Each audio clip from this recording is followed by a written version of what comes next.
ಈ ಖಾತಾ ಪ್ರಕ್ರಿಯೆಗೆ ಲಂಚ ಕೇಳಿದ್ರೆ ಕಠಿಣ ಕ್ರಮ ಕೈಗೊಳ್ಳಲಾಗುತ್ತದೆ ಎಂದು ಉಪಮುಖ್ಯಮಂತ್ರಿ ಡಿಕೆ ಶಿವಕುಮಾರ್ ಖಡಕ್ ಎಚ್ಚರಿಕೆ ನೀಡಿದ್ರು ಕೂಡ ರಾಜ್ಯದ ಸರ್ಕಾರಿ ಕಚೇರಿಗಳಲ್ಲಿ ಲಂಚದ ಆರೋಪಗಳು ಮುಂದುವರಿಯುತ್ತಿರುವುದು ಮತ್ತೊಮ್ಮೆ ಬೆಳಕಿಗೆ ಬಂದಿದೆ. ಈ ಬಾರಿ ಹಾಸನ ಜಿಲ್ಲೆಯ ಸಕಲೇಶಪುರ ಪಟ್ಟಣದ ಪುರಸಭೆ ಕಚೇರಿಯಲ್ಲಿ ಈ ಖಾತಾ ನೀಡಲು ಲಂಚ ಕೇಳಲಾಗಿದೆ ಎಂಬ ಗಂಭೀರ ಆರೋಪ ಕೇಳಿಬಂದಿದೆ. ಹಾಸನ ಜಿಲ್ಲೆಯ ಸಕಲೇಶಪುರ ಪಟ್ಟಣದ ಪುರಸಭೆ ಕಚೇರಿಯಲ್ಲಿ ನಡೆದ ಘಟನೆ ಇದೀಗ ಸಾಮಾಜಿಕ ಜಾಲತಾಣದಲ್ಲಿ ಚರ್ಚೆಗೆ ಕಾರಣವಾಗಿದೆ. ಈ ಖಾತಾ ಮಾಡಿಕೊಡಲು ಅಧಿಕಾರಿಗಳು ಲಂಚ ಕೇಳುತ್ತಿದ್ದಾರೆ ಎಂದು ಪ್ರೀತಂ ಎಂಬ ವ್ಯಕ್ತಿ ಗಂಭೀರ ಆರೋಪ ಮಾಡಿದ್ದಾರೆ. ಬಡವರಿಗೆ ನೀಡಬೇಕಾದ ಈ ಖಾತಾ ಪ್ರಕ್ರಿಯೆಯನ್ನು ಕಳೆದ 3 ತಿಂಗಳಿಂದ ವಿಳಂಬ ಮಾಡಲಾಗುತ್ತಿದೆ ಎಂದು ಆರೋಪಿಸಿರುವ ಪ್ರೀತಂ ಈ ಕುರಿತು ಹಲವು ಬಾರಿ ಮೇಲಾಧಿಕಾರಿಗಳಿಗೆ ದೂರು ನೀಡಿದರೂ ಯಾವುದೇ ಕ್ರಮವನ್ನು ಕೈಗೊಳ್ಳಲಾಗಿಲ್ಲ ಎಂದು ಹೇಳಿದ್ದಾರೆ. ಈ ಹಿನ್ನೆಲೆಯಲ್ಲಿ ಆಕ್ರೋಶಗೊಂಡ ವ್ಯಕ್ತಿ ನೇರವಾಗಿ ಪುರಸಭೆ ಕಚೇರಿಗೆ ತೆರಳಿ ಅಧಿಕಾರಿಗಳ ವಿರುದ್ಧ ಪ್ರತಿಭಟನೆಯನ್ನ ನಡೆಸಿದ್ದಾರೆ.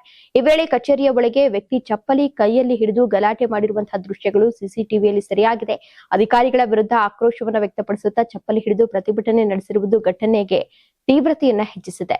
ಅಗ್ರಹಾರ ಪ್ರದೇಶದಲ್ಲಿ ಬಡವರಿಗೆ ಮೀಸಲಿಟ್ಟ ಜಾಗದ ಈ ಖಾತಾ ನೀಡಲು ಲಂಚ ಕೇಳಲಾಗ್ತಾ ಇದೆ ಎಂಬುದು ಪ್ರೀತಂ ಅವರ ಆರೋಪ ಆಗಿದೆ. ಇನ್ನು ಘಟನೆ ವೇಳೆ ಪುರಸಭೆ ಅಧಿಕಾರಿ ನಟರಾಜ್ ಹಾಗೂ ಪ್ರೀತಂ ನಡುವೆ ತೀವ್ರ ಮಾತಿನ ಚಕಮಕಿ ನಡೆದಿರುವುದು ದಾಖಲಾಗಿದೆ. ಲಂಚ ಕೇಳಿದ ಆರೋಪದ ಕುರಿತು ಇಬ್ಬರ ನಡುವೆ ವಾಗ್ವಾದ ಉಂಟಾಗಿ ಪರಿಸ್ಥಿತಿ ಕೆಲ ಕಾಲ ಗೊಂದಲಮಯವಾಗಿತ್ತು. ಅಧಿಕಾರಿಯು ಕೂಡ ಪ್ರೀತಂ ಅವರನ್ನ ತರಾಟೆಗೆ ತೆಗೆದುಕೊಂಡಿದ್ದಾರೆ ಎಂದು ತಿಳಿದು ಬಂದಿದೆ. ಈ ದೃಶ್ಯಗಳು ಮೊಬೈಲ್ ಕ್ಯಾಮೆರಾದಲ್ಲೂ ಸೆರೆಯಾಗಿದ್ದು ಈಗ ಸಾಮಾಜಿಕ ಜಾಲತಾಣದಲ್ಲಿ ಸಿಕ್ಕಾಪಟ್ಟೆ ವೈರಲ್ ಆಗ್ತಾ ಇದೆ. ಇನ್ನು ಒಟ್ಟಾರೆ ಈ ಖಾತಾ ಪ್ರಕ್ರಿಯೆಗೆ ಲಂಚ ಕೇಳಿದ ಆರೋಪ ಮತ್ತು ಕಚೇರಿಯಲ್ಲಿನ ಚಪ್ಪಲಿ ಹಿಡಿದ ಪ್ರತಿಭಟನೆ ಸಕಲೇಶಪುರದಲ್ಲಿ ತೀವ್ರ ಚರ್ಚೆಗೆ ಕಾರಣವಾಗಿದ್ದು ಪ್ರಕರಣ ಈಗ ಅಧಿಕಾರಿಗಳ ತನಿಖೆಗೆ ದಾರಿ ಮಾಡಿಕೊಡಬಹುದೆಂದು ನಿರೀಕ್ಷಿಸಲಾಗಿದೆ. ನೀವು ಸಣ್ಣ ಆಗ್ಬೇಕಲ್ವಾ? ಅದು ಒಂದು ಉತ್ತಮ ಆಹಾರದಿಂದ ಸಣ್ಣ ಆಗ್ಬೇಕಲ್ವಾ? ಪ್ರತಿದಿನ ನಮ್ಮ ಜೀನಿ ಸ್ಲಿಮ್ ನ ಯೂಸ್ ಮಾಡಿ ಯಾವುದೇ ಸೈಡ್ ಎಫೆಕ್ಟ್ ಇಲ್ದಂಗೆ ನೀವು ಸಣ್ಣ ಆಗ್ತೀರಾ.